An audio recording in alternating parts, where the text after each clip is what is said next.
Good evening. Hello. Today's Live About Five is about what to do when a friend is really sick or they have a family member that's really sick.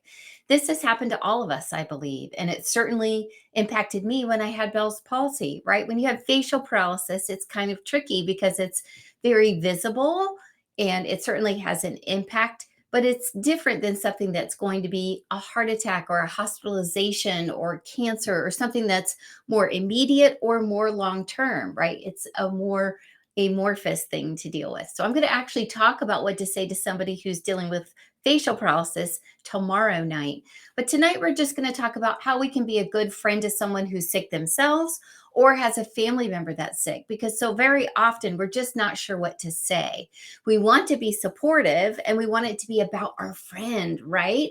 We don't want to make it about us, but it's sometimes hard to tell how to help. And I think we all really had that experience over and over again the last few years. Well, here are some really easy tips for you so you can come back to this and know what to do. The first thing seems fairly easy. It's to offer emotional support. And I think the best way to do that is to say, I'm thinking of you. I'm here to listen. I say it's being a soft place to fall. It's a place where they can say, I'm really exhausted, but I still have to keep taking care of my brother or my mom or my sister or my child. And I just don't know how I'm going to keep going. I don't know how I'm going to balance work and taking care of my family member. Maybe your friend's the one that's sick and they're just like, I'm trying so hard to put a good face on this, but at the end of the day, it's a lot. And I don't know how I can keep doing it. Be a listener in this occasion, right? There's no need to try to fix it or solve it. Trust me, everyone around them is trying to do that. And just be reflective, say, I can totally imagine that's got to be hard. And I'm here for you. I get it. Tell me more about what you're doing and how you're managing, because even from my perspective, it's incredible, right? Make it clear to them that you see them and what they're doing.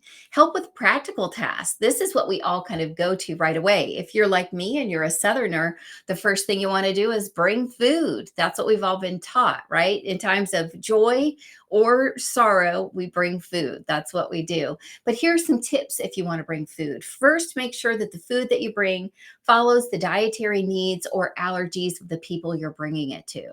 Second, be sure that the food is in a disposable container so they're not trying to follow up with you and bring you back a dish. This is especially important if it's a large event. Like I remember when my father in law died, we must have had, from my first marriage, we must have had 50 people bring us different dinners. And it was a feat keeping track of the thank you notes. We do that too in the South. And all of the containers and making sure they got back to the right place. Everybody was being wildly thoughtful. And back then, there weren't as many easy and light portable options. But if you can, whether it's, brownies, even maybe that's the thing to bring. Bring a dessert. Lots of people are bringing meals. Bring a dessert, but make it light and easy for the family that you're bringing it to.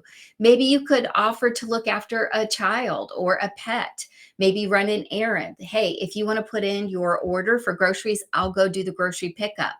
Offer to have dinner delivered from their favorite restaurant. Let them order it and not even be involved. Just say, hey, let me buy you dinner at your favorite place. We'll leave it on the front porch. So they don't have to put on a good face or, get dressed or even ready. Yeah, we've all been there where you're just like, look, please leave it at the door, right? This could even be something like flowers or something thoughtful too. It doesn't have to just be practical, but anything you can do to take the load off of them when they're so busy and maybe even stranded in a hospital themselves or with their family would be hugely helpful. Next is to provide some respite care, especially if there's someone providing long term care for a family member. Say, hey, why don't I come sit with your mom for a little bit? A friend of mine recently went through this where she was caretaking for elderly parents for an extended period of time, years. And it meant so much when she was able to just take a weekend away because so many friends banded together to take shifts to say, hey, I'll sit with your mom and dad for 4 hours on Sunday, and she'll sit with your mom and dad for 4 hours on Sunday, and he'll sit with your mom and dad for 4 hours on Sunday. So you've got a 12-hour break, right? So, respite care, give them a spell, give them a break.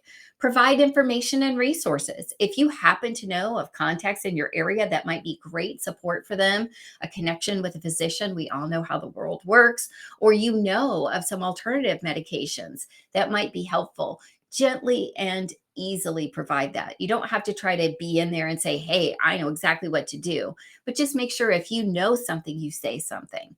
And then last but not least is a tricky one. It says offer financial support. This is something that I've seen other people do in the past.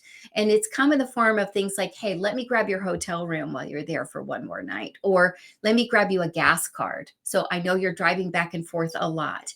This particularly comes into play with extremely low income families and families who are split in terms of geography. I saw this a lot when I worked at the Children's Hospital.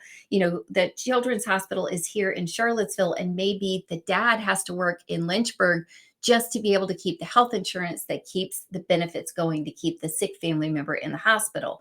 And they can't afford to just burn up the road every single night and day going back and forth. They can't afford to miss work. So things like a gas card can make a really big difference. And it can show them that you really recognize the situation that they're in. So remember, the most important thing here is just to know that your friend knows that you're there for them.